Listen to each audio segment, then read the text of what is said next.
Hi folks, what I'm going to be making here is a light reflector for my little indoor garden that I had in a previous video. And if you're interested in seeing it, just go back into the videos there and you'll come across it. This is going to be the light for above it all. And all this is a piece of ductwork. I believe it's this here is a 6-inch piece by 60-inch. And what I'm going to do, just to make it look neat and tidy, is I'm going to trim off this edge here along the line, and then I cut some pieces of wood. If anybody wants to do such a thing, you just have to make out your own template basically of how wide you want this, and that's about the width I'm going to have it. And what I'm going to do with these is I'm going to open this up. I can't do it now because I can't show you. I'm using one hand for the camera and one hand to hold the piece.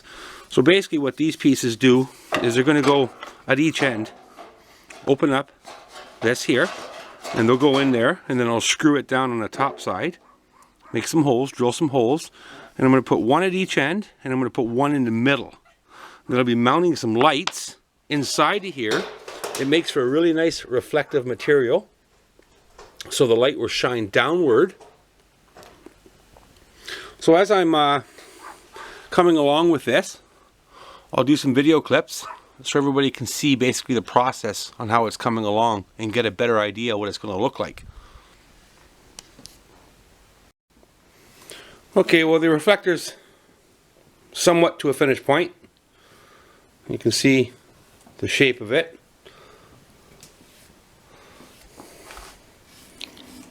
Got the end caps on. Now I'll show you the underside where actually the emitting of the light's going to take place. These are the LED lights. LED grow lights is what they are. 15 watts a piece. I'm only growing lettuce and radishes and stuff like that, so the aluminums don't have to be extremely high. I'm sure this is going to work just fine. If not, I'll add some more lighting to it at a later date. But here it is here.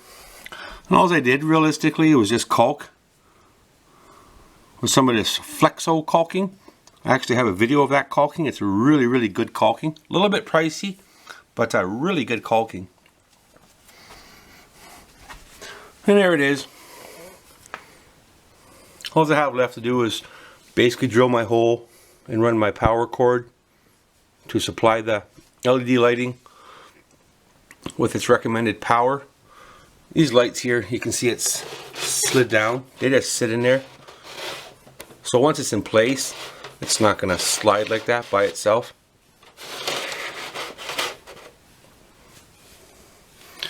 And then basically just make a little mounting bracket of some type over top of the growing medium. And plug it in and let it do its thing. So a real cheap reflector, real cheap light. It's going to work quite well, I'm sure of it. But time will tell the story, of course. And for myself, I'm not going to bother making a video clip on showing it, but I'm going to add some blocks on the outside ends, on this end, also on the other end.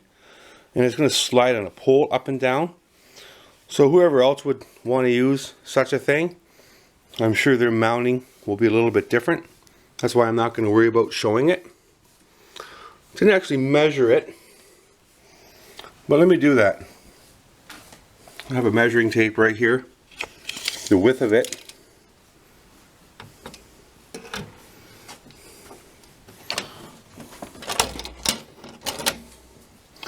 I opened up my ductwork to about 13.5 inches. And how tall it is.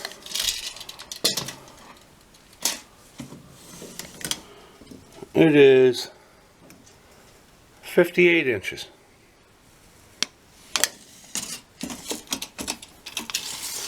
So if anybody wants to make a cheap reflector, you can mount basically fluorescent lights inside of here. You know, any type of lighting you want to mount inside of here. These here I purchased off of eBay. They're strips, and I just caulked them on. Real simple. I caulked the back side of the aluminum part, and then press it up against the tin, and that'll dry, and it's never going to come unstuck. If I want to remove them lights, I'll have to actually use some type of knife and basically cut the caulking. That's how strong that caulking is. So there it is, folks. Hope you enjoyed the video. Subscribe if you have not, and thank you very much for those that already have.